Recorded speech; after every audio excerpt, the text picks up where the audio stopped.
Listen, man, your hospital bag isn't like your weekend trip bag where you throw one underwear, one pair of sock, one shirt, one pant, and boom, you're gone. It's built a little bit different, and that's what we'll talk about today in one of the most practical, jam-packed videos in this channel so far. What exactly goes into the ultimate hospital bag and why each item matters. And if you stick around till the end, I got a special bonus gift for you. It's the Dadiator. It's the Dadiator. Dadiator. With the Dadiators. Today's video is broken down into four main parts. First, we'll talk about our simple scoring method to help you prioritize which items to take. Next, we'll talk about the 30 plus hospital bag essentials across 6 easy to remember categories. Third is the best free stuff to take from the hospital. I bet you don't want to miss that one. And the fourth section will be about final tips and tricks to make packing easier and stress-free. This video will be on the longer side, but it's jam-packed with value, so buckle in. So let's get started with part one, the scoring method. Before we dive into these items, here's how I'm scoring each one. I'm using a simple scale of 1 to 5, with 1 being useless, we didn't touch it, it was just dead weight, and 5 is it's just something that we couldn't do without. Now, one important caveat is this is based on our experience, right? It's highly objective.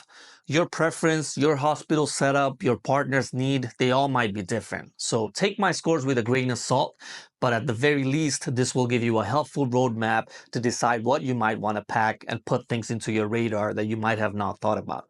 So let's get into it. You know it's not the Dadiator channel if we don't do buckets, so we've bucketed the 30 plus items into 6 different categories to keep it very clear. First category we'll talk about is bedding, and it's simple here. Pillows, 5 out of 5. Bed sheets, 5 out of 5. Throw blankets, 5 out of 5. Yes, the hospitals do provide these, but they're not always the most comfortable. And there's something incredibly grounding about having your own pillow, especially when you're sleeping in a weird chair with a room that's really cold and uncomfortable. Same goes for a soft throw blanket or a clean set of sheets. It'll just make you more comfortable, so it can't hurt to take these things if you have them at home. The next category is clothing. So number 1 is underwear. Bring extras, enough said. You want to bring warm, comfy clothes because hospitals tend to be on the colder side. So think sweats, hoodies, soft tees. Layers are your best friend. Warm socks, I scored these 5 out of 5 as well. You're going to be sitting around a lot with no shoes, just you and the cold floor and the cold toes. So bring some fuzzy warm socks to keep you comfortable. Number 4 is comfy shoes or slippers. 5 out of 5, something you can put on and take off easily. This was a game changer because when your partner needs something and you want to stretch your legs or go to the bathroom, you don't want to lace up sneakers. You want to put something on real quick and move real fast. Trust me, get the easy on and off footwear. Number 5 is eye mask. I've scored this a 4 out of 5. My wife really used them to get some sleep, even with the nurses coming in constantly and turning the lights on. For me, I don't really get much use of them, but for her it mattered a lot, and that's what matters. Next is hospital gown. We bought one from home, but the hospital one actually fit my wife better. So not super necessary unless your partner is specific about a certain type of hospital gown that they want. So only a 3 out of 5 for this one. Number 7 is a house coat. I've ranked this a 3 out of 5. This was handy for my wife when she wanted to take a walk around to help labor along. The hospital gowns, as you know, have slits in the back, and the robe can help your partner feel covered. Not a must-have. If you don't want to use one of those, you can always put another hospital gown on backwards. But, if you have a warm, fuzzy one that you like and it makes you feel comfortable, which is, the word of the day and the word of your stay at the hospital, bring that as well. Next, we'll jump into our third category, which is electronics. Number 1 is phone, a 5 out of 5. That's obvious, but I'm still saying it just to make this list foolproof. Second is chargers. If you got any longer cables with you, then bring those over shorter ones so that you can access outlets more easily. Third on this list is headphones, which I've given a 4 out of 5. It's great for relaxing music, guided meditations, or just zoning out. We both used them and they came in handy. But the TV in the hospital is going to have some sound as well, so you don't really need your headphones if you don't want them. A laptop or a tablet, I've only ranked this a 3 out of 5. I did bring one hoping to get work done, But there's always something happening. Nurses, doctors, family texting. I didn't even touch mine. But if you think you're going to be productive in that chaos, then, go ahead, bring one. Next is a TV stick, only a 2 out of 5. We brought one but never used it. Similar to the laptop, the atmosphere to use that was just not there.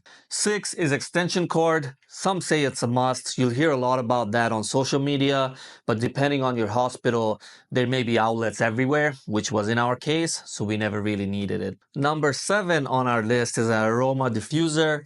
I've only ranked it a 1 out of 5. We brought it, but we didn't use it. It stayed in the bag. But some people do benefit from the aroma of essential oils. A lot of doulas say to use it as well. So consider that. And last on this list is tripod and camera. Only a 1 out of 5 for us. I had grand plans of documenting everything, but when the push came to shove, I was focused on helping my wife. Your phone is enough, and one thing to keep in mind is be respectful. You don't want to set up your tripods and your cameras in a way that it takes over or gets in the way of the healthcare practitioners and the nurses. I've actually seen a video on social media of some guy that was pissed off because the nurse kept knocking over their camera or the perfect shot. Don't be that guy because you are in their way and they're not in yours. So get that straight. But nonetheless, the phone camera alone would be good enough. You don't need fancy camera equipment and setup. But if that's what you want to do, by all means. Moving on to category 4, hygiene. As you'll see in this category, I've ranked most of these products pretty low because most of them were provided by the hospital. But just to run you through it, toothbrush and toothpaste, 2 out of 5. They had theirs. Chapstick is pretty important. Labor can cause dehydration and your partner's lips might get cracked, and yours as well from being in the cold room. So if you have a preferred brand, bring it, but they offer some as well. Same idea for toiletries or even postpartum products. They're all provided, but there's like Freedom Mom kits that you can buy for postpartum pads and underwears and things like that. So if your partner has a preference for that, bring those through. And I don't know if it's considered hygiene, but the last thing in this category is makeup. We've ranked it a 1 out of 5 because, we never used it. So it's totally optional. Some people did tell my wife to bring makeup for post-birth pics. She didn't use any of it. And those photos we took ended up being some of the most beautiful photos we've ever taken, right? So, you don't really need that. But if it does something for you, by all means. Moving on to category 5, food and drinks. Now, I don't know what you like to eat. I don't know what your partner craves, so bring what you like. I don't want to be prescriptive in this section, but just to let you know, most hospitals will have a meal service for your partner, and in our case, as a guest, I could get some meal as well. The hospital cafeterias are always there, often open round the clock to service both the patients and the healthcare folks. So, you can get okay food there, and the pricing wasn't crazy either. All that to say, don't feel like you have to pack snacks and meals for your entire stay. You can get a lot of stuff there. You can even order food from Uber Eats or DoorDash to get delivered at the hospital lobby as well. So it can be done, but just don't miss the labor while you're running to go grab your tacos. One thing is noteworthy in this food and drink section is bring your big, large, refillable, reusable container of water. In our experience, when we asked for water, they were bringing waters in these tiny styrofoam cups that are like, a sip worth of water. So as you're sitting there doing a lot of waiting, you get thirsty. And I felt bad bugging the nurses every 20 minutes to get me water. So it was helpful to just get this big jug and go fill it out at a fountain and bring it back for both of us. All right, so we're rocking and rolling through this list and we're at category 6, which is the baby's essentials, the most important part, right? Number 1 on this list is a car seat, 5 out of 5, non-negotiable, unless you plan to walk the baby home. Bring it without the base so the staff can test it in room and they can teach you how to use it as well.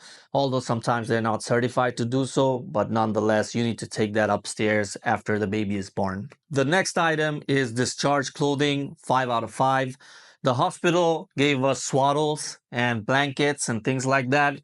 But when you're putting them in a car seat, you need something that has feet and arms preferably something that's long sleeve like a onesie, or something that's covered, because you're going to put your really sensitive baby into these straps and these seat belts. You want to make sure the skin is protected against them, just for comfort and protection. So bring, a footed pajamas or a onesie with you. Third on this list is breast care items, 4 out of 5. Bring ointments or creams. If this is your first child, the early days of breastfeeding can be rough, so whatever helps. Number 4 is swaddles and blankets, 2 out of 5. They're nice to have, but like I mentioned before, the hospitals did provide these for us, so, we didn't really use ours. Number 5 and 6 here is baby bottles and breast pumps. So baby bottles, we didn't use any of the ones we took. The hospital provided these disposable ones, as well as this really small feeding syringes as well that we used. So didn't need any of that. The breast pump, if you have one already or a preferred brand, you can bring it, but check with your insurer. A lot of the times the hospital provides you with a breast pump as a part of that delivery package. We didn't need to take ours. Also, while you're at the hospital, they have hospital grade pumps that you can use. So there's not a lot of need for carrying one over there. All right, with that, we've completed the first 2 parts and we've made it to part 3, what freebies to bring back. Everyone's favorite part, right?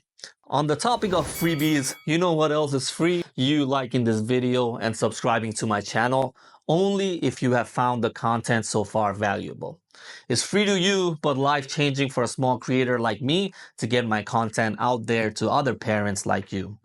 So thank you for doing that. Now back to the freebies you can bring from the hospital. In short, bring everything they let you. For us, that included onesies, swaddles, beanies, diapers, postpartum pads, wipes, washcloths, feeding syringes, donor breast milk. If your hospital provides it and you're okay with it, that's worth bringing as well. Especially if you've had a C-section, the mother's supply might take a little bit of time to ramp up. So, it helps. Birth paperwork is critical information that you want to bring back from the hospital as well. And they do provide tons of educational handouts on safety, feeding, postpartum care, and all types of support resources in your local community. Please don't toss these out. Keep them organized. You'll refer to them when it matters most. If your baby's not latching and you're like, okay, where do I go? You'll find that there may be a brochure that refers you to the local lactation consultants out there. So all that information is thoughtfully packaged because parents need it. So please don't throw it away. They're not like your leaflets that you get at the trade shows or something like that. Bada boom, bada bing, that brings us to part 4, the final tips and tricks. I know this was a long video and you've almost made it there. Before I share your bonus gift, I'd like to quickly touch on some final tips and thoughts. These are like your pro tips per se with me and my only one baby. I don't know if I can call it pro tip yet, but here they are. Tip number 1, leave extra room in your bag. We had to switch rooms post-delivery in a rush. Sometimes you have to do that because after birth, you go to a different wing of the hospital. So having extra space definitely makes repacking fast and painless versus if you're having to be really thoughtful and tightly packing all your goods. Tip 2 is always pack early. Make a checklist. Many of these items you won't use daily, so pre-pack them so you can stash them in the trunk of your car. That's a few less things to worry about if suddenly you go into labor. Tip number 3. If you pack multiple bags, note down what's in each. You can make a quick note on your phone that your socks are in blue bags, toiletries are in black bags, and so on. The rooms can be tight, so you don't want to dig through everything in a tight hospital room to find what you're looking for. Hey, I know this was a long one, and thank you for sticking around. I really mean it. I've included a link in the description for you to retrieve a hospital bag checklist so that you can use that to help you pack instead of having to watch this whole video again. Although you're more than welcome to. So that was the bonus gift from me to you for sticking around so long. But the final thought I'd like to part with is don't forget that babies used to be born in caves not too long ago. Don't let this list overwhelm you. Use it as a guide, not a rule book. You really don't need everything on it.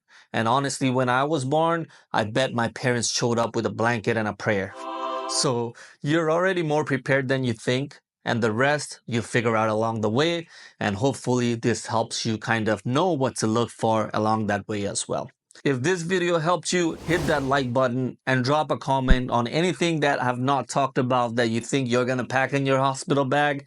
And for the parents that have had your kids already, let me know what you packed that really helped you out and why. Next week's video, we'll talk about key aspects and milestones to look out for, especially as a dad during the pregnancy, all the way to the delivery of your baby. So that's one that you definitely want to check out. So subscribe to this channel, and I will see you in a week.